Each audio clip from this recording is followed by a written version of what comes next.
Om Shanti 25 February 2026 प्रातः मुरली बाबा कहउछंती मिठे बच्चे तुमे माने ब्राह्मणरु देवता हेउछ। तुमे माने ही भारत को स्वर्ग रे परिणत करूछ। तेणु तुमको निजर ब्राह्मण जातिर निशा रहिबा उचित। तुमे माने ब्राह्मणरु देवता हेउछ। तुमे माने ही भारत को स्वर्ग रे परिणत करूछ। तेणु तुमको निजर ब्राह्मण जातिर निशा रहिबा उचित। बाबा कहिले जे तमे ही ब्रह्मा मुख द्वारा ब्रह्म ज्ञान शुणी ब्राह्मण हेउछ। ब्राह्मणरु पुणी फरिश्ता, फरिश्तारु देवता हेब। तुमे ही भारत को स्वर्ग रे परिणत करूछ। तेणु तुमर एई अलौकिक जन्म ब्राह्मण जातिर निशा रहिबा दरकार।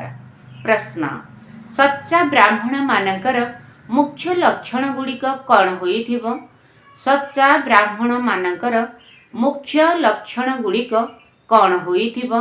उत्तर, 1 सच्चा ब्राह्मण मानकर एही पुरुणा दुनियारू लंगर उठी जाइथिबो, अर्थात बुद्धि जोग तुटी जाइथिबो। सेमाने जेपरिकी एही दुनिया रूपी कूल को छाड़ी देइथिबे।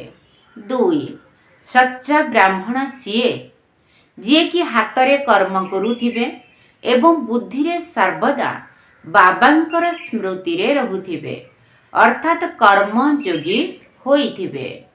कुहंती ना, काम किए जा राम भजे जा, ना काहे का डर है।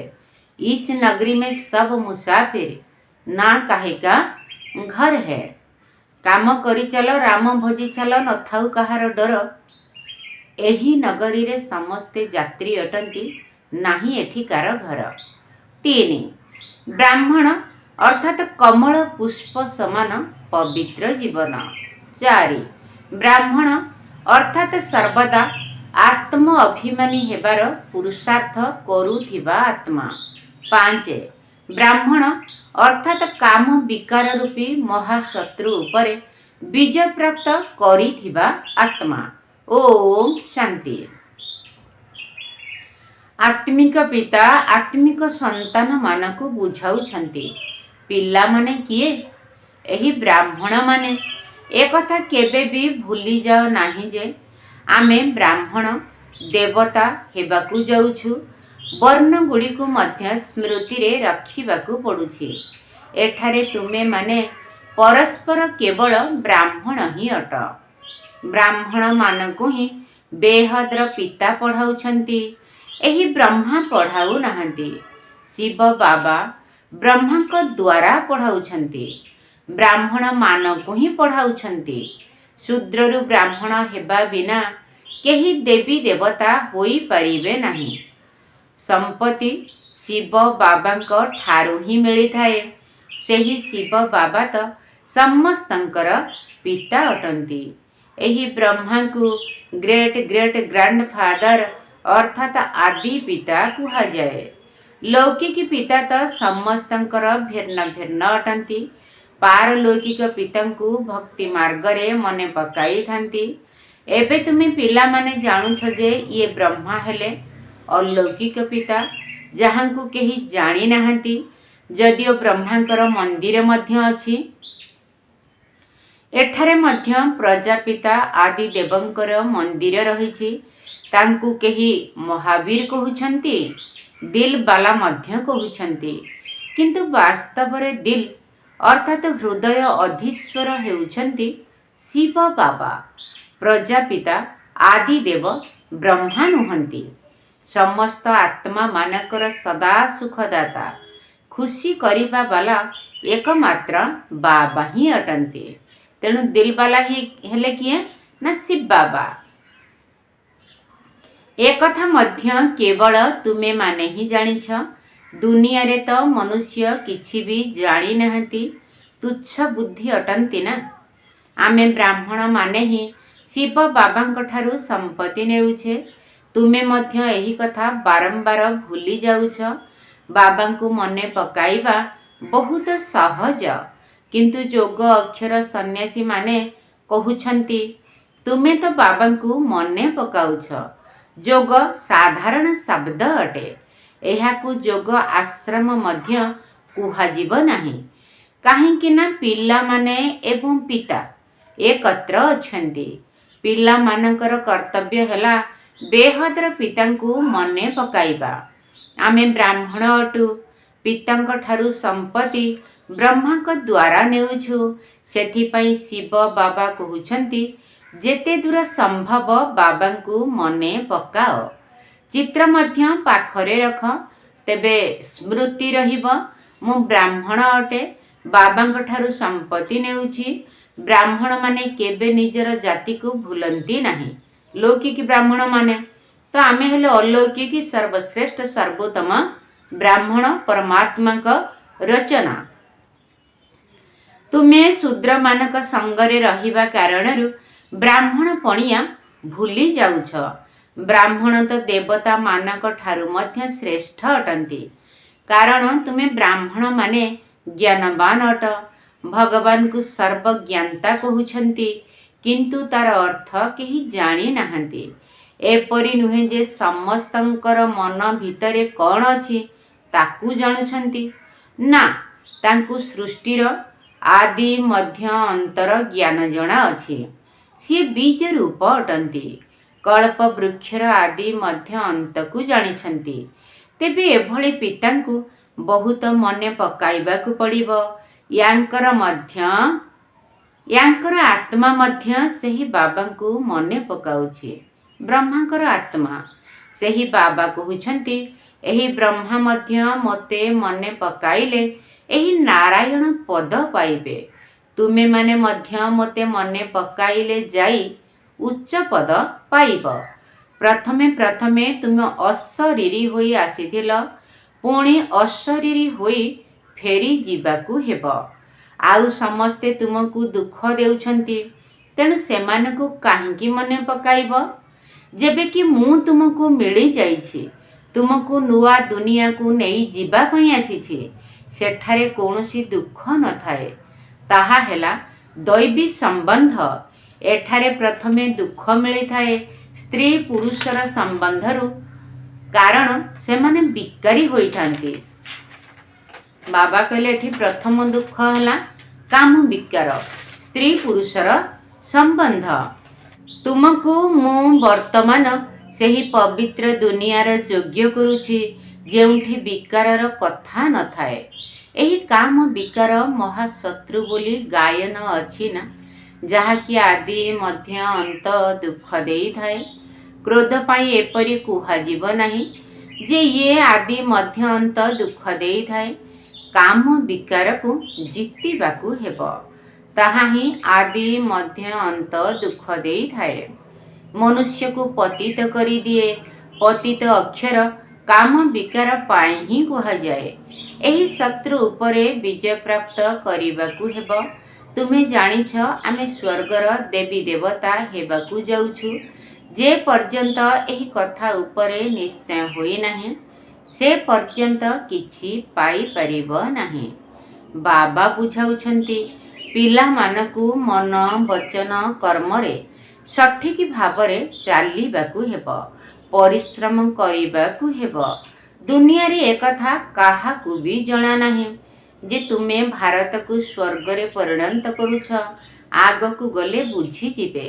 ସମସ୍ତେ ଚାହୁଁଛନ୍ତି ଗୋଟିଏ ବିଶ୍ୱ, ଗୋଟିଏ ରାଜ୍ୟ, ଗୋଟିଏ ଧର୍ମ, ଗୋଟିଏ ଭାଷା ହେଉ। ତୁମେ ବୁଝାଇ ପାରିବ, ସତ୍ୟ ଯୁଗରେ ଆଜିଠାରୁ 5000 ବର୍ଷ ପୂର୍ବରୁ ଗୋଟିଏ ରାଜ୍ୟ ଥିଲା, ଗୋଟିଏ ଧର୍ମ ଥିଲା, ଯାହାକୁ ସ୍ୱର୍ଗ କୁହାଯାଉଛି। ରାମ ରାଜ୍ୟ ଏବଂ ରାବଣ ରାଜ୍ୟକୁ ମଧ୍ୟ କେହି ଜାଣିନାହାନ୍ତି। 100% ତୁଚ୍ଛ ବୁଦ୍ଧିରୁ ଏବେ ତୁମେ ସ୍ୱଚ୍ଛ ବୁଦ୍ଧି ହେଉଛ, ପୁରୁଷାର୍ଥର କ୍ରମ ଅନୁସାରେ। ବାବା ଆସି ତୁମକୁ ପଢ଼ାଉଛନ୍ତି, କେବଳ ବାବାଙ୍କର ମତରେ ଚାଲ। ବାବା କହୁଛନ୍ତି ଯେ ପୁରୁଣା ଦୁନିଆରେ ରହି ମଧ୍ୟ କମଳ ପୁଷ୍ପ ସମାନ ପବିତ୍ର ରୁହ, ମୋତେ ମନେ ପକାଅ। ବାବା ଆତ୍ମାମାନଙ୍କୁ ବୁଝାଉଛନ୍ତି, ମୁଁ ଆତ୍ମାମାନଙ୍କୁ ହିଁ ପଢ଼ାଇବାକୁ ଆସିଛି। ବ୍ରହ୍ମାଙ୍କର ମୁଖ ଦ୍ୱାରା। ତୁମେ ଆତ୍ମା ମାନେ ମଧ୍ୟ ଇନ୍ଦ୍ରିୟ ଦ୍ୱାରା ଶୁଣୁଛ। ପିଲାମାନଙ୍କୁ ଆତ୍ମ ଅଭିମାନୀ ହେବାକୁ ପଡ଼ିବ। ଏହା ତ ପୁରୁଣା ଛି ଛି ପତିତ ଶରୀର ଅଟେ। ତୁମେ ବ୍ରାହ୍ମଣ ପୂଜାର ଯୋଗ୍ୟ ନୁହଁ। ତୁମେ ଗାୟନ ଯୋଗ୍ୟ ଅଟ। ପୂଜା ପାଇବାର ଯୋଗ୍ୟ ଦେବତାମାନେ ଅଟନ୍ତି। ତୁମେମାନେ ଶ୍ରୀମତ ଆଧାରରେ ବିଶ୍ୱକୁ ପବିତ୍ର ସ୍ୱର୍ଗ କରୁଛ। ସେଥିପାଇଁ ତୁମର ଗାୟନ ହେଉଛି। ତୁମର ପୂଜା ହୋଇପାରିବ ନାହିଁ। ଗାୟନ ମଧ୍ୟ କେବଳ ବ୍ରାହ୍ମଣମାନଙ୍କର ହିଁ ହେଉଛି, ଦେବତାମାନଙ୍କର ନୁହେଁ। ବାବା ତୁମକୁ ହିଁ ଶୂଦ୍ରରୁ ବ୍ରାହ୍ମଣ କରୁଛନ୍ତି। ଜଗଦମ୍ବା ବା ବ୍ରହ୍ମାଙ୍କର ମନ୍ଦିର ତିଆରି କରୁଛନ୍ତି। କିନ୍ତୁ ସେମାନଙ୍କୁ ଏକଥା ଜଣା ନାହିଁ ଯେ ଏମାନେ କିଏ। ଜଗତ ପିତା ବ୍ରହ୍ମା ହେଲେ ନା ତାଙ୍କୁ ଦେବତା କୁହାଯିବ ନାହିଁ। ଦେବତାମାନଙ୍କର ଆତ୍ମା ଏବଂ ଶରୀର ଦୁଇଟି ଯାକ ପବିତ୍ର ଅଟେ। ଏବେ ତୁମର ଆତ୍ମା ପବିତ୍ର ହେବାରେ ଲାଗିଛି, ଶରୀର ପବିତ୍ର ନୁହେଁ। ଏବେ ତୁମେମାନେ ଈଶ୍ୱରଙ୍କ ମତ ଅନୁସାରେ ଭାରତକୁ ସ୍ୱର୍ଗରେ ପରିଣତ କରୁଛ। ତୁମେ ମଧ୍ୟ ସ୍ୱର୍ଗକୁ ଯିବାର ଯୋଗ୍ୟ ହେଉଛ। ତେଣୁ ତୁମକୁ ସତୋପ୍ରଧାନ ନିଶ୍ଚିତ ହେବାକୁ ପଡ଼ିବ। କେବଳ ତୁମ ବ୍ରାହ୍ମଣମାନଙ୍କୁ ହିଁ ବାବା ଆସି ପାଠ ପଢ଼ାଉଛନ୍ତି। ବ୍ରାହ୍ମଣମାନଙ୍କର ବୃକ୍ଷ ବୃଦ୍ଧି ହୋଇ ଚାଲିବ। ଯେଉଁ ବ୍ରାହ୍ମଣମାନେ ପକ୍କା ସମ୍ପୂର୍ଣ୍ଣ ହୋଇଯିବେ, ସେମାନେ ପୁଣି ଦେବତା ହୋଇ ସତ୍ୟ ଯୁଗକୁ ଯିବେ। ଏହା ନୂଆ ବୃକ୍ଷ ଅଟେ। ଏହାକୁ ମାୟାର ତୋଫାନ ମଧ୍ୟ ଲାଗୁଛି। ସତ୍ୟ ଯୁଗରେ କୌଣସି ତୋଫାନ ନଥାଏ, କାହିଁକି ନା ସେଠି ମାୟା ରାବଣ ନଥିବ। ଏଠାରେ ମାୟା ବାବାଙ୍କ ସ୍ମୃତିରେ ରହିବାକୁ ଦେଉନାହିଁ। ଆମେ ଚାହୁଁଛୁ ବାବାଙ୍କ ସ୍ମୃତିରେ ରହିବୁ, ତମର ସତ୍ତ୍ୱ ପ୍ରଧାନ ହେବୁ। ସବୁ କଥା ନିର୍ଭର କରୁଛି ଯୋଗ ଉପରେ। ଭାରତର ପ୍ରାଚୀନ ଯୋଗ ପ୍ରଖ୍ୟାତ ଅଟେ। ବିଦେଶୀମାନେ ମଧ୍ୟ ଚାହୁଁଛନ୍ତି ଯେ ଭାରତର ପ୍ରାଚୀନ ଯୋଗ କେହି ଆସି ଶିଖାନ୍ତୁ। ଯୋଗ ମଧ୍ୟ ଦୁଇ ପ୍ରକାରର ଅଟେ। ପ୍ରଥମତଃ ହଠ ଯୋଗ, ଅନ୍ୟଟି ରାଜଯୋଗ। ତୁମେ ହେଲ ରାଜଯୋଗୀ। ଏହା ଭାରତର ପ୍ରାଚୀନ ରାଜଯୋଗ ଅଟେ, ଯାହାକି ବାବା ହିଁ ଶିଖାଉଛନ୍ତି। କେବଳ ଗୀତାରେ ମୋ ନାମ ପରିବର୍ତ୍ତେ ଶ୍ରୀକୃଷ୍ଣଙ୍କର ନାମ ଲେଖି ଦେଇଛନ୍ତି। କେତେ ଫରକ ହୋଇଯାଇଛି। ଯେତେବେଳେ ଶିବ ଜୟନ୍ତୀ ହେଉଛି, ତେବେ ବୈକୁଣ୍ଠର ଜୟନ୍ତୀ ମଧ୍ୟ ହେଉଛି, ଯେଉଁଠାରେ ଶ୍ରୀକୃଷ୍ଣଙ୍କର ରାଜ୍ୟ ଥିଲା। ତୁମେ ଜାଣିଛ, ଶିବ ବାବାଙ୍କର ଜୟନ୍ତୀ ହିଁ ଗୀତା ଜୟନ୍ତୀ ଅଟେ। ବୈକୁଣ୍ଠ ବା ସ୍ୱର୍ଗର ମଧ୍ୟ ଜୟନ୍ତୀ ହେଉଛି, ଯେଉଁଥିରେ ତୁମେମାନେ ପବିତ୍ର ହୋଇଯିବ। କଳ୍ପ ପୂର୍ବ ଭଳି ବୈକୁଣ୍ଠର ସ୍ଥାପନା ମଧ୍ୟ କରୁଛନ୍ତି। ବାବା କହୁଛନ୍ତି, ମୋତେ ମନେ ପକାଅ। ଯୋଗଯୁକ୍ତ ହୋଇ ନ ରହିବା ଦ୍ୱାରା ମାୟା କିଛି ନା କିଛି ବିକର୍ମ କରାଇ ଦେଇଥାଏ। ଯୋଗଯୁକ୍ତ ନ ରହିଲେ ମାୟାର ଚାପୁଡ଼ା ଲାଗିଯିବ। ଯୋଗଯୁକ୍ତ ରହିଲେ ମାୟାର ଥାପଡ଼ ଲାଗିବ ନାହିଁ। ଏହିଭଳି ମାୟା ସହିତ ତୁମର ମୁଷ୍ଟି ଯୁଦ୍ଧ ଚାଲିଛି। ତୁମେ ଜାଣିଛ, ଆମର ଶତ୍ରୁ କୌଣସି ମନୁଷ୍ୟ ନୁହେଁ, ରାବଣ ଅଟେ। ବାବା କହୁଛନ୍ତି, ଏହି ସମୟରେ ବିବାହ ହିଁ ବର୍ବାଦର କାରଣ। ପରସ୍ପରକୁ ବର୍ବାଦ କରିଦେଇଥାନ୍ତି, ପତିତ କରିଦେଇଥାନ୍ତି। ଏବେ ପାରଲୌକିକ ପିତା ଆସି ଅଧ୍ୟାଦେଶ ଜାରି କରିଛନ୍ତି ଯେ ପିଲାମାନେ ଏହି କାମ ବିକାର ମହାଶତ୍ରୁ ଅଟେ। ଏହା ଉପରେ ବିଜୟ ପ୍ରାପ୍ତ କରିବାକୁ ହେବ ଏବଂ ପବିତ୍ରତାର ପ୍ରତିଜ୍ଞା ମଧ୍ୟ କର। କେହି ବି ପତିତ ନ ହୁଅନ୍ତୁ। ଜନ୍ମ ଜନ୍ମାନ୍ତର ତୁମେ ଏହି ବିକାର ଦ୍ୱାରା ପତିତ ହୋଇ ଆସିଛ। ସେଥିପାଇଁ କାମ ବିକାରକୁ ମହାଶତ୍ରୁ ବୋଲି କୁହାଯାଉଛି। ସାଧୁ ସନ୍ଥ ଆଦି ସମସ୍ତେ କହୁଛନ୍ତି, ହେ ପତିତ ପାବନ ଆସ। ସତ୍ୟ ଯୁଗରେ କେହି ପତିତ ନଥାନ୍ତି। ବାବା ଆସି ଜ୍ଞାନ ଦ୍ୱାରା ସମସ୍ତଙ୍କର ସଦ୍ଗତି କରିଥାନ୍ତି। ଏବେ ସମସ୍ତେ ଦୁର୍ଗତିରେ ଅଛନ୍ତି। ଜ୍ଞାନଦାତା କେହି ବି ନାହାନ୍ତି। ଜ୍ଞାନଦାତା ଏକମାତ୍ର ଜ୍ଞାନର ସାଗର ବାବା ଅଟନ୍ତି। ଜ୍ଞାନ ଦ୍ୱାରା ଦିନ ହେଉଛି। ଦିନ ହେଲା ରାମଙ୍କର ଏବଂ ରାତି ହେଉଛି ରାବଣର। ଏହି ଅକ୍ଷର ଗୁଡ଼ିକର ଯଥାର୍ଥ ଅର୍ଥ ମଧ୍ୟ ତୁମେ ପିଲାମାନେ ଜାଣିଛ। କେବଳ ପୁରୁଷାର୍ଥରେ ଦୁର୍ବଳତା ରହିଛି। ବାବା ତ ବହୁତ ଭଲ ଭାବରେ ବୁଝାଉଛନ୍ତି। ତୁମେ 84 ଜନ୍ମ ନେଇ ସାରିଛ। ଏବେ ପବିତ୍ର ହୋଇ ଘରକୁ ଫେରି ଯିବାକୁ ହେବ। ତୁମର ତ ଶୁଦ୍ଧ ଅହଙ୍କାର ଅର୍ଥାତ୍ ସ୍ୱାଭିମାନ ରହିବା ଦରକାର। ଆମେ ଆତ୍ମାମାନେ ବାବାଙ୍କର ମତ ଅନୁସାରେ ଏହି ଭାରତକୁ ସ୍ୱର୍ଗ କରୁଛୁ, ଯେଉଁ ସ୍ୱର୍ଗରେ ପୁଣି ଆମେ ରାଜତ୍ୱ କରିବୁ। ଯେତେ ମେହନତ କରିବ ସେତେ ଉଚ୍ଚ ପଦ ପାଇବ। ଚାହେଁ ରାଜାରାଣୀ ହୁଅ, ଚାହେଁ ପ୍ରଜା ହୁଅ। ରାଜାରାଣୀ କିପରି ହେଉଛନ୍ତି ତାହା ମଧ୍ୟ ଦେଖୁଛ। ସବୁବେଳେ ଫଲୋ ଫାଦର ଅର୍ଥାତ୍ ପିତାଙ୍କୁ ଅନୁକରଣ କର। ଏହା ବର୍ତ୍ତମାନର କଥା। ଏହା ଲୌକିକ ସମ୍ବନ୍ଧଙ୍କ ପାଇଁ କୁହାଯାଏ ନାହିଁ। ଏହି ବାବା ମନ୍ତ୍ର ଦେଉଛନ୍ତି, କେବଳ ମୋତେ ମନେ ପକାଅ, ତେବେ ବିକର୍ମ ବିନାଶ ହେବ। ତୁମେ ଜାଣୁଛ, ଏବେ ଆମେ ଶ୍ରୀମତକୁ ପାଳନ କରୁଛୁ, ବହୁତଙ୍କର ସେବା କରୁଛୁ। ପିଲାମାନେ ଯେତେବେଳେ ବାବାଙ୍କ ପାଖକୁ ଆସୁଛନ୍ତି, ତେବେ ଶିବ ବାବା ମଧ୍ୟ ଜ୍ଞାନ ଦ୍ୱାରା ଖୁସି କରାଉଛନ୍ତି। ଇଏ ବି ତ ଶିଖୁଛନ୍ତି ନା। ଶିବ ବାବା କହୁଛନ୍ତି, ମୁଁ ଆସୁଛି ସକାଳ ସମୟରେ। ଆଚ୍ଛା, ପରେ ଯଦି କେହି ମିଶିବା ପାଇଁ ଆସନ୍ତି, ତେବେ କ'ଣ ଇଏ ବୁଝାଇବେ ନାହିଁ? କ'ଣ ଏମିତି କହିବେ କି ଯେ ବାବା ଆପଣ ଆସି ବୁଝାନ୍ତୁ, ମୁଁ ବୁଝାଇବି ନାହିଁ? ଏଭଳି କହିବେ କି ବ୍ରହ୍ମା ବାବା ଯେ ଶିବ ବାବା ଆସିଲେ ଯାଇ ବୁଝେଇବେ, ମୁଁ ବୁଝାଇବି ନାହିଁ? ବାବା ତ ସକାଳେ ଆସିବେ ନା ଅମୃତ ବେଳରେ। କ'ଣ ସନ୍ଧ୍ୟାରେ ଯିଏ ଆସିବ ସାକାର ବାବା ଏହି କଥା କହିବେ କି? ଏହା ବଡ଼ ଗୁପ୍ତ ଏବଂ ଗହନ କଥା ଅଟେ ନା। ମୁଁ ତ ସମସ୍ତଙ୍କ ଠାରୁ ଭଲ ବୁଝାଇ ପାରିବି। ତୁମେ ଏମିତି କାହିଁକି ଭାବୁଛ ଯେ କେବଳ ଶିବ ବାବା ହିଁ ବୁଝାଉଛନ୍ତି, ଇଏ ବୁଝାଉ ନଥିବେ? ଏକଥା ମଧ୍ୟ ଜାଣିଛ। କଳ୍ପ ପୂର୍ବେ ମଧ୍ୟ ଇଏ ଜ୍ଞାନ ବୁଝାଇଥିଲେ। ସେଥିପାଇଁ ତ ଏହି ପଦ ପାଇଛନ୍ତି। ମମା ମଧ୍ୟ ବୁଝାଇଥିଲେ ନା, ତେଣୁ ସିଏ ମଧ୍ୟ ଉଚ୍ଚ ପଦ ପାଉଛନ୍ତି। ମମା ବାବାଙ୍କୁ ସୂକ୍ଷ୍ମ ବତନରେ ସମ୍ପୂର୍ଣ୍ଣ ସ୍ୱରୂପରେ ଦେଖୁଛ। ତେଣୁ ପିଲାମାନଙ୍କୁ ଫଲୋ ଫାଦର କରିବାର ଅଛି। ଯଜ୍ଞରେ ସମର୍ପଣ ତ ଗରିବମାନେ ହିଁ ହେଉଛନ୍ତି। ଧନବାନ ତ ସହଜରେ ସମର୍ପଣ ହୋଇପାରିବେ ନାହିଁ। ଗରିବ ହିଁ କହୁଛନ୍ତି, ବାବା ଏ ସବୁ କିଛି ଆପଣଙ୍କର ଅଟେ। ଶିବ ବାବା ତ ଦାତା ଅଟନ୍ତି, ସିଏ କେବେ କିଛି ନିଅନ୍ତି ନାହିଁ। ପିଲାମାନଙ୍କୁ କହୁଛନ୍ତି, ମୋର ସବୁ କିଛି ତୁମର ଅଟେ। ମୁଁ ନିଜ ପାଇଁ ମହଲ ନା ଏଠି ନା ସେଠି ତିଆରି କରୁଛି, ତୁମକୁ ସ୍ୱର୍ଗର ମାଲିକ କରୁଛି। ବାବା କହିଲେ, ମୁଁ ନିଜ ପାଇଁ ମହଲ ନା ଏଠି ନା ସ୍ୱର୍ଗରେ ନା କଳିଯୁଗରେ ତିଆରି କରୁଛି।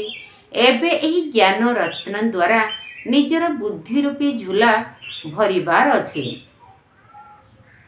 ଭକ୍ତି ମାର୍ଗରେ ମନ୍ଦିରକୁ ଯାଇ କହୁଛନ୍ତି, ମୋର ଝୁଲା ଭରିଦିଅ। କିନ୍ତୁ କେଉଁ ପ୍ରକାରର ଏବଂ କେଉଁ ଜିନିଷରେ ଝୁଲା ଭରିଦେବେ ତାହା ଜାଣିନାହାନ୍ତି। ଝୁଲା ଭରିଲା ବାଲା ତ ଲକ୍ଷ୍ମୀ ଅଟନ୍ତି, ଯିଏକି ପଇସା ଦେଇଥାନ୍ତି। ଶିବଙ୍କ ପାଖକୁ ତ ଝୁଲା ଭରିବାକୁ ଯାଆନ୍ତି ନାହିଁ, ଶଙ୍କରଙ୍କ ପାଖକୁ ଯାଇ କୁହନ୍ତି। ଭାବନ୍ତି ଶିବ ଏବଂ ଶଙ୍କର ଏକ ଅଟନ୍ତି, କିନ୍ତୁ ଏପରି ତ ନୁହେଁ ନା। ତେଣୁ ଶିବ ହେଲେ ପିତା, ଶଙ୍କର ହେଲେ ପୁତ୍ର। ବାବା ଆସି ଏହି ସତ୍ୟ କଥା ଶୁଣାଉଛନ୍ତି। ବାବା ହିଁ ଦୁଃଖ ହର୍ତ୍ତା ସୁଖ କର୍ତ୍ତା ଅଟନ୍ତି। ତୁମମାନଙ୍କୁ ଗୃହସ୍ଥ ବ୍ୟବହାରରେ ମଧ୍ୟ ରହିବାକୁ ହେବ, କର୍ମଧନ୍ଦା ମଧ୍ୟ କରିବାକୁ ହେବ। ପ୍ରତ୍ୟେକ ନିଜ ପାଇଁ ରାୟ ପରାମର୍ଶ ମାଗୁଛନ୍ତି। ବାବା ମୋତେ ଏହି କଥାରେ ମିଛ କହିବାକୁ ପଡ଼ୁଛି। ବାବା ପ୍ରତ୍ୟେକଙ୍କର ଅବସ୍ଥା ଦେଖି ମତାମତ ଦେଇଥାନ୍ତି। କାହିଁକି ନା ବାବା ଜାଣିଛନ୍ତି, ମୁଁ କହୁଥିବି ଏବଂ ସିଏ କରିପାରୁନଥିବେ, ତେବେ ମୁଁ ଏଭଳି ରାୟ କାହିଁକି ଦେବି? ପ୍ରତ୍ୟେକଙ୍କର ଅବସ୍ଥାକୁ ଦେଖି ଏଭଳି ରାୟ ଦିଆଯାଉଛି, ଯାହା ସିଏ ପାଳନ କରିପାରିବେ। ମୁଁ କହୁଥିବି ଏବଂ ସିଏ କରିପାରୁନଥିବେ, ତେବେ ଅବଜ୍ଞାକାରୀଙ୍କ ତାଲିକାରେ ଆସିଯିବେ। ପ୍ରତ୍ୟେକଙ୍କର ନିଜ ନିଜର ହିସାବ କିତାବ ରହିଛି। ଡାକ୍ତର ତ ଜଣେ ହିଁ ଅଟନ୍ତି। ସମସ୍ତଙ୍କୁ ତାଙ୍କ ପାଖକୁ ଆସିବାକୁ ପଡ଼ିବ। ସିଏ ହିଁ ସଠିକ୍ ରାୟ ଦେବେ। ସମସ୍ତଙ୍କୁ ପଚାରିବା ଦରକାର। ବାବା ଏଭଳି ପରିସ୍ଥିତିରେ ମୋତେ କିପରି ଚାଲିବାକୁ ହେବ, ଏବେ କ'ଣ କରାଯିବ? ବାବା ସ୍ୱର୍ଗକୁ ତ ନେଇଯାଉଛନ୍ତି। ତୁମେ ଜାଣିଛ ଆମେ ସ୍ୱର୍ଗବାସୀ ତ ହେବାକୁ ଯାଉଛୁ। ଏବେ ଆମେ ସଙ୍ଗମବାସୀ ଅଟୁ। ଆମେ ଏବେ ନା ନରକରେ ଅଛୁ ନା ସ୍ୱର୍ଗରେ ଅଛୁ। ଯେଉଁମାନେ ବ୍ରାହ୍ମଣ ହୋଇଛନ୍ତି ସେମାନଙ୍କର ବୁଦ୍ଧି ଯୋଗ ଏହି ପୁରୁଣା ଦୁନିଆରୁ ଉଠି ଯାଇଛି। ତୁମେମାନେ କଳିଯୁଗ ଦୁନିଆକୁ ବୁଦ୍ଧିରୁ ଭୁଲି ଯାଇଛ। ୟାଦ୍ର ଯାତ୍ରାରେ କେହି ବ୍ରାହ୍ମଣ ତୀବ୍ର ଗତିରେ ଯାଉଛନ୍ତି ତ ଆଉ କେହି ଧୀରେ ଧୀରେ ଯାଉଛନ୍ତି। କେହି ବାବାଙ୍କର ହାତ ମଧ୍ୟ ଛାଡ଼ି ଦେଉଛନ୍ତି, ଅର୍ଥାତ୍ ପୁନର୍ବାର କଳିଯୁଗକୁ ଚାଲି ଯାଉଛନ୍ତି। ତୁମେ ଜାଣିଛ ନାଉରିଆ ବାବା ଆମକୁ ଏବେ ସେ ପାରିର ସ୍ୱର୍ଗ ଦୁନିଆକୁ ନେଇ ଯାଉଛନ୍ତି। ଭକ୍ତି ମାର୍ଗର ତୀର୍ଥଯାତ୍ରା ଅନେକ ପ୍ରକାରର ରହିଛି। ତୁମର ତ ଗୋଟିଏ ପ୍ରକାରର ଯାତ୍ରା ଅଟେ। ଏହା ବିଲକୁଲ ଅଲଗା ପ୍ରକାରର ଯାତ୍ରା। ହଁ, ତୋଫାନ ଆସୁଛି ଯାହାକି ତୁମର ଯୋଗକୁ ଭାଙ୍ଗି ଦେଉଛି। ଏହି ସ୍ମୃତିର ଯାତ୍ରାକୁ ମଜବୁତ କର, ଏଥିପାଇଁ ପରିଶ୍ରମ କର। ତୁମେମାନେ କର୍ମଯୋଗୀ ଅଟ। ଯେତେ ଦୂର ସମ୍ଭବ ହାତରେ କାମ କର, ବୁଦ୍ଧିରେ ରାମଙ୍କୁ ମନେ ପକାଅ। ଅଧା କଳ୍ପ ତୁମେ ପ୍ରେମିକାମାନେ ପ୍ରେମିକଙ୍କୁ ମନେ ପକାଇ ଆସିଛ ଯେ ବାବା ଏଠାରେ ବହୁତ ଦୁଃଖ, ଏବେ ଆମକୁ ସୁଖଧାମର ମାଲିକ କରିଦିଅ। ଯୋଗର ଯାତ୍ରାରେ ରହିଲେ ତୁମର ପାପ ବିନାଶ ହୋଇଯିବ। ତୁମେମାନେ ହିଁ ସ୍ୱର୍ଗର ସମ୍ପତ୍ତି ପାଇଥିଲ, ଏବେ ହରାଇ ଦେଇଛ। ଭାରତ ସ୍ୱର୍ଗ ଥିଲା, ସେଥିପାଇଁ କହୁଛନ୍ତି ପ୍ରାଚୀନ ଭାରତ। ଭାରତକୁ ହିଁ ବହୁତ ସମ୍ମାନ ଦେଉଛନ୍ତି। ଭାରତ ସବୁଠାରୁ ଶ୍ରେଷ୍ଠ, ସବୁଠାରୁ ପୁରୁଣା ମଧ୍ୟ ଅଟେ। ଏବେ ତ ଭାରତ କେତେ ଗରିବ ହୋଇଯାଇଛି, ସେଥିପାଇଁ ସମସ୍ତେ ତାକୁ ସାହାଯ୍ୟ କରୁଛନ୍ତି। ସେମାନେ ଭାବୁଛନ୍ତି ଆମ ପାଖରେ ବହୁତ ଶସ୍ୟ ହୋଇଯିବ, ଯଦ୍ୱାରା କେଉଁଠାରୁ ମଗାଇବାକୁ ପଡ଼ିବ ନାହିଁ। କିନ୍ତୁ ଏକଥା ତ ତୁମେ ଜାଣିଛ ଯେ ବିନାଶ ସମ୍ମୁଖରେ ଦଣ୍ଡାୟମାନ। ଯେଉଁମାନେ ଭଲ ଭାବରେ ବୁଝୁଛନ୍ତି ସେମାନଙ୍କର ଭିତରେ ଭିତରେ ବହୁତ ଖୁସି ରହୁଛି। ପ୍ରଦର୍ଶନୀକୁ କେତେ ସବୁ ଆସୁଛନ୍ତି, କହୁଛନ୍ତି ତୁମେ ସତ୍ୟ କହୁଛ। କିନ୍ତୁ ଏକଥା ବୁଝିଯିବେ ଯେ ମୋତେ ବି ବାବାଙ୍କ ଠାରୁ ସମ୍ପତ୍ତି ନେବାର ଅଛି। ସେ କଥା ବୁଦ୍ଧିରେ ଆସୁନାହିଁ। ଏଠାରୁ ବାହାରକୁ ଗଲେ ଜ୍ଞାନ ବୁଦ୍ଧିରୁ ହଜିଯାଉଛି। ତୁମେ ଜାଣିଛ ବାବା ଆମକୁ ସ୍ୱର୍ଗକୁ ନେଇଯାଉଛନ୍ତି। ସେଠାରେ ନା ଗର୍ଭ ଜେଲ୍ ନା ସ୍ଥୂଳ ଜେଲ୍ ରହିବ। ଏବେ ଜେଲ୍ ଯିବା ମଧ୍ୟ କେତେ ସହଜ ହୋଇଗଲାଣି। ପୁଣି ସତ୍ୟ ଯୁଗରେ ଜେଲ୍ ଆଦି ରହିବ ନାହିଁ। ଉଭୟ ଜେଲ୍ ରହିବ ନାହିଁ, ଗର୍ଭ ଜେଲ୍ କି ଏଇ ସ୍ଥୂଳ ଜେଲ୍। ଏଠାରେ ତ ସବୁକିଛି ମାୟାର ଜାକଜମକ। ବଡ଼ ବଡ଼ିଆଙ୍କୁ ତ ଯେମିତିକି ତଳି ତଳାନ୍ତ କରିଦେଉଛନ୍ତି। ଆଜି ବହୁତ ସମ୍ମାନ ଦେଉଛନ୍ତି, କାଲି ପୁଣି ବେଇଜ୍ଜତି କରୁଛନ୍ତି। ଆଜିକାଲି ପ୍ରତ୍ୟେକ କଥା ତୁରନ୍ତ ହୋଇଯାଉଛି, ସେହିପରି ମୃତ୍ୟୁ ମଧ୍ୟ ତୁରନ୍ତ ହେବ। ସତ୍ୟ ଯୁଗରେ ଏଭଳି କୌଣସି ଉପଦ୍ରବ ବା ପ୍ରାକୃତିକ ବିପର୍ଯ୍ୟୟ ହେବ ନାହିଁ। ଆଗକୁ ଗଲେ ଦେଖିବ କ'ଣ କ'ଣ ସବୁ ହେଉଛି। ବହୁତ ଭୟଙ୍କର ଦୃଶ୍ୟ ଦେଖିବାକୁ ମିଳିବ। ତୁମେ ପିଲାମାନେ ସାକ୍ଷାତକାର ମଧ୍ୟ କରିଛ। ପିଲାମାନଙ୍କ ପାଇଁ ମୁଖ୍ୟ କଥା ହେଲା ଯୋଗର ଯାତ୍ରା। ଆଚ୍ଛା, ମିଠା ମିଠା ଶିଖିଲ ଧେ ସନ୍ତାନମାନଙ୍କ ପ୍ରତି ମାତା ପିତା ବାପ ଦାଦାଙ୍କର ମଧୁର ସ୍ନେହ ସମ୍ପନ୍ନ ଶୁଭେଚ୍ଛା ଏବଂ ସୁପ୍ରଭାତ। ଆତ୍ମିକ ପିତାଙ୍କର ଆତ୍ମିକ ସନ୍ତାନମାନଙ୍କୁ ନମସ୍ତେ। ଆମ ଆତ୍ମିକ ସନ୍ତାନମାନଙ୍କର ଆତ୍ମିକ ବାପ ଦାଦାଙ୍କୁ ନମସ୍ତେ ନମସ୍ତେ ନମସ୍ତେ ଏବଂ ସୁପ୍ରଭାତ। ଧାରଣା ପାଇଁ ମୁଖ୍ୟ ସାର। ପ୍ରଥମ ପଏଣ୍ଟ, ମନ ବଚନ କର୍ମରେ ବହୁତ ବହୁତ ସଠିକ୍ ଭାବରେ ଚାଲିବାକୁ ହେବ। ବ୍ରାହ୍ମଣ ହେବା ପରେ ଆଉ କୌଣସି ଶୂଦ୍ରଙ୍କ ଭଳି କର୍ମ କରିବାର ନାହିଁ। ମନ ବଚନ କର୍ମରେ ବହୁତ ସଠିକ୍ ଭାବରେ ଚାଲିବାକୁ ହେବ। ବ୍ରାହ୍ମଣ ହେବା ପରେ ଆଉ କୌଣସି ଶୂଦ୍ରଙ୍କ ଭଳି କର୍ମ କରିବାର ନାହିଁ। ଦ୍ୱିତୀୟ ପଏଣ୍ଟ, ବାବାଙ୍କ ଠାରୁ ଯେଉଁ ମତ ମିଳୁଛି ତା ଉପରେ ଭଲ ଭାବରେ ଚାଲି ଆଜ୍ଞାକାରୀ ସନ୍ତାନ ହେବାକୁ ପଡ଼ିବ। କର୍ମଯୋଗୀ ହୋଇ ପ୍ରତ୍ୟେକ କାର୍ଯ୍ୟ କରିବାକୁ ହେବ। ସମସ୍ତଙ୍କର ବୁଦ୍ଧି ରୂପୀ ଝୁଲାକୁ ଜ୍ଞାନ ରତ୍ନରେ ଭରିବାକୁ ହେବ। ବାବାଙ୍କ ଠାରୁ ଯେଉଁ ମତ ମିଳୁଛି ତା ଉପରେ ଭଲ ଭାବରେ ଚାଲି ଆଜ୍ଞାକାରୀ ସନ୍ତାନ ହେବାକୁ ପଡ଼ିବ। କର୍ମଯୋଗୀ ହୋଇ ପ୍ରତ୍ୟେକ କାର୍ଯ୍ୟ କରିବାକୁ ହେବ। ସମସ୍ତଙ୍କର ବୁଦ୍ଧି ରୂପୀ ଝୁଲାକୁ ଜ୍ଞାନ ରତ୍ନରେ ଭରିବାକୁ ହେବ। ବରଦାନ। ଡବଲ ଲାଇଟ୍ ହୋଇ କର୍ମାତୀତ ଅବସ୍ଥାର ଅନୁଭବ କରୁଥିବା କର୍ମଯୋଗୀ ଭବ। ଡବଲ ଲାଇଟ୍ ହୋଇ କର୍ମାତୀତ ଅବସ୍ଥାର ଅନୁଭବ କରୁଥିବା କର୍ମଯୋଗୀ ଭବ। ଯେପରି କର୍ମ କରିବା ସ୍ୱାଭାବିକ ହୋଇଯାଇଛି, ସେହିପରି କର୍ମାତୀତ ହେବା ମଧ୍ୟ ସ୍ୱାଭାବିକ ହୋଇଯାଉ। ଏଥିପାଇଁ ସର୍ବଦା ଡବଲ ଲାଇଟ୍ ସ୍ଥିତିରେ ରୁହ ଏବଂ ଡବଲ ଲାଇଟ୍ ସ୍ଥିତିରେ ରହିବା ପାଇଁ କର୍ମ କରିବା ସମୟରେ ନିଜକୁ ଟ୍ରଷ୍ଟି ମନେକର ଏବଂ ଆତ୍ମିକ ସ୍ଥିତିରେ ରହିବାର ଅଭ୍ୟାସ କର।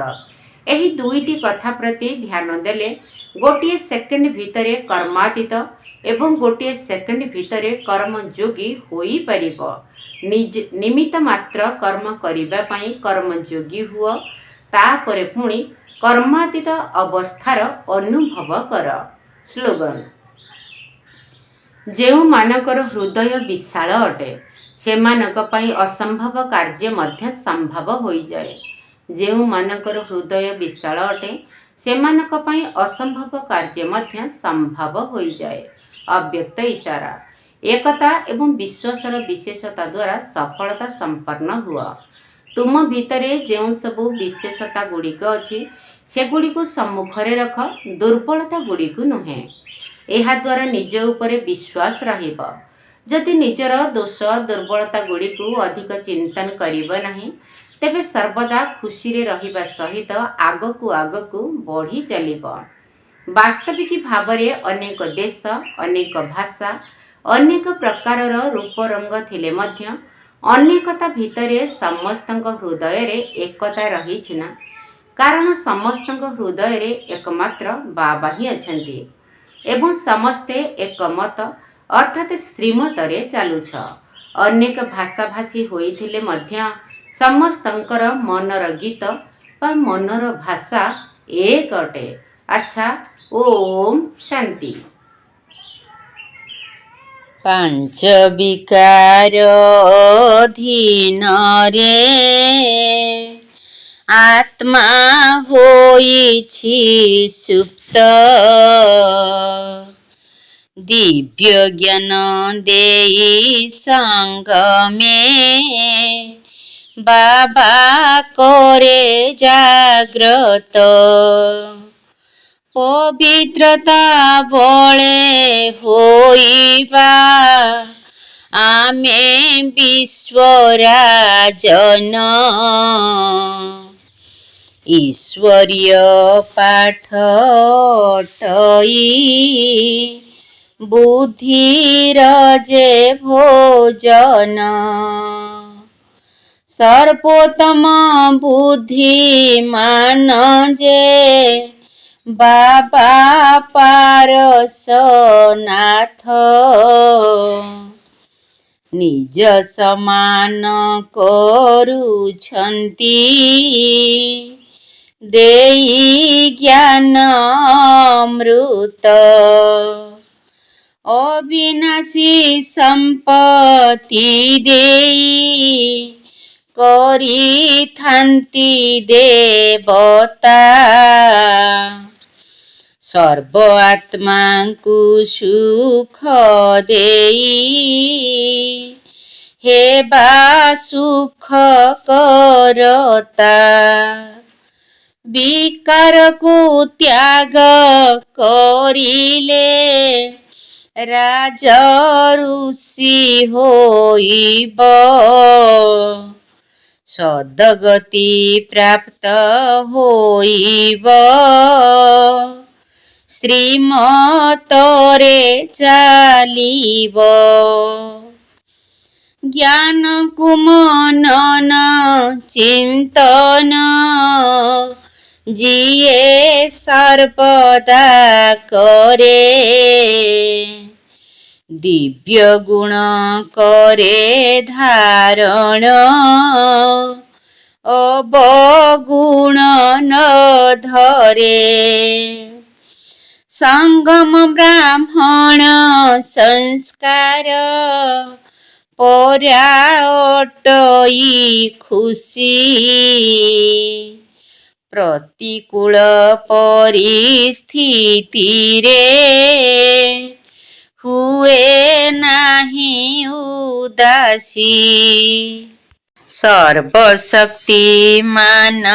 ସ୍ଥିତିରେ ସଦା ରହିଲେ ସ୍ଥିତ। ବ୍ୟର୍ଥ ସଂସ୍କାର ଜୀବ ଦୂରେ କରି ମଥାକୁ ନତ। ସମ୍ପୂର୍ଣ୍ଣ ସମ୍ପନ୍ନ ହେବାର ଲକ୍ଷ୍ୟ ଆଗେ ରଖିବ। ସଂକଳ୍ପରେ କାହା ପ୍ରତି ବି ଆକର୍ଷିତ ନ ହେବ। ସତ୍ୟ ଚୈତନ୍ୟ ବୀଜ ରୂପ ଶିବ ବାବା ମୋର। ଶାନ୍ତି ସୁଖ ପ୍ରେମ ଆନନ୍ଦ ଜ୍ଞାନର ଗନ୍ତା ଘର। ସତ୍ୟ ଚୈତନ୍ୟ ବୀଜ ରୂପ ଶିବ ବାବା ମୋର। ସୁଖ ଶାନ୍ତି ପ୍ରେମ ଆନନ୍ଦ ଜ୍ଞାନର ଗନ୍ତା ଘର। ପାଞ୍ଚ ବିକାର ଅଧୀନରେ ଆତ୍ମା ହୋଇଛି ସୁପ୍ତ। ଦିବ୍ୟ ଜ୍ଞାନ ଦେଇ ସଙ୍ଗମେ ବାବା କରେ ଜାଗ୍ରତ।